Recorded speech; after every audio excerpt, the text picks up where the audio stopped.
احلى اكله طبعا ممكن تعمليها في الشتاء، ورقه اللحم. حاجه كده اخر شياكه، وكمان لما نحطها في الطاجن هيديها طعم وريحه احلى بكتير. يلا بينا على وصفتنا على طول. معايا نص كيلو من اللحمه، دي لحمه شرايح، دي قطعيه اسمها كولاده، وممكن تعمليها بالانتركوت، وممكن تعمليها مكعبات عاديه خالص، وهقولك ازاي تعمليها. ومعايا حبتين من البصل متوسطين وانا مقطعاهم شرايح، وعودين من الكرفس، عندك حطي، ما عندكيش مفيش اي مشاكل، بس دي السيقان مش الاوراق. ومعايا 2 طماطم، حبيتين طماطم متوسطين برضو، وفلفل الوان حطي اي لون انت عايزاه، و3 فصوص من الثوم وجزرايه، هتدي تسكيره حلوه قوي للطاجن. و3 حبات من البطاطس متوسطين وانا مقطعاهم شرايح. بس هي دي مقاديرنا. هحط بقى في بوله البصل مع الكرفس، وهنزل عليهم بشويه من الفلفل الاسود، وشويه من ال7 بهارات او بهارات لحمه. دول بقى هيدوا طعم حلو قوي للطاجن. اهم حاجه ما تكتريش في الطاجن بهارات، احلى حاجه ان هو يطلع طعمه منه فيه. البصلايه لما هندعكها كده هتدي طعم حلو قوي للطاجن. هنزل بقى بقيه الخضار بتاعي، بس هسيب الفصوص التوم على جنب، هقول لكم هنعمل بيهم ايه. وبرده هعمل مساج للخضار ده كله كويس قوي.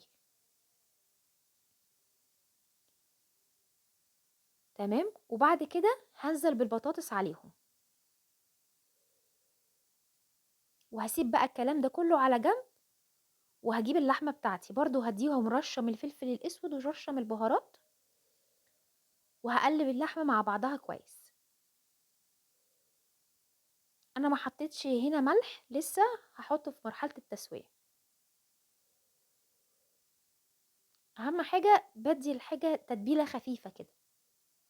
زي ما قلتلك، كل ما هتكتري بهارات كل ما الاكل طعمه هيختفي.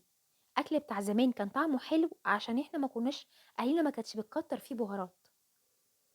هجيب بقى معلقه من الزبده وهدي ايه، صدمه للحمه. انا مش هسويها، انا بس هديها صدمه على النار.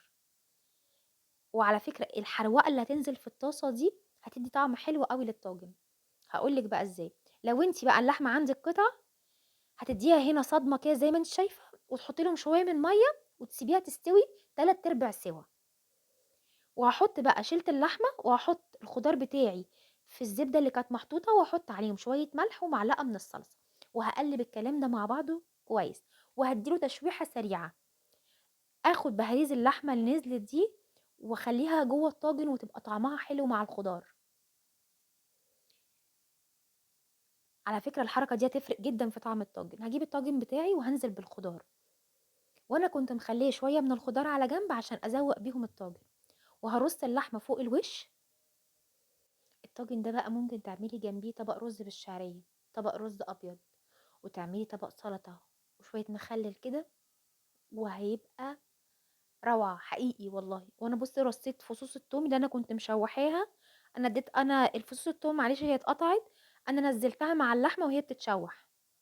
والبهاريز بقى اللي هتنزل في الطبق من اللحمه هنزلها على الطاجن. هلف الطاجن بتاعي ده بقى بورقه زبده وفويل، وبعد كده هدخله في فرن متسخن على درجه حراره 200 لمده نص ساعه. وبعد النص ساعه هعلي عليه الفرن على اعلى درجه حراره لحد ما يكمل تسويه. وفي اخر 5 دقايق هكشف ورقه الفويل عشان ياخد لون حلو، ويطلع بالجمال اللي انتوا شايفينه ده. اللحمه دايبه والخضار مستوي على الاخر، خصوصا ان اللحمه شرايح فمش هتاخد سوا خالص. هو الطاجن ده كله على بعضه خد معايا بالظبط حوالي ساعه. كان سخن جدا زي ما انتم شايفينه بصوا، فانا ما كنتش طايقه البخار اللي كان بيطلع ده بيحرقني. بس اللحمه كانت دايبه والخضار كان مستوي على الاخر. والله كان بجد الطاجن روعه. ولو عجبتك الوصفه يا ريت تعملي لايك وشير.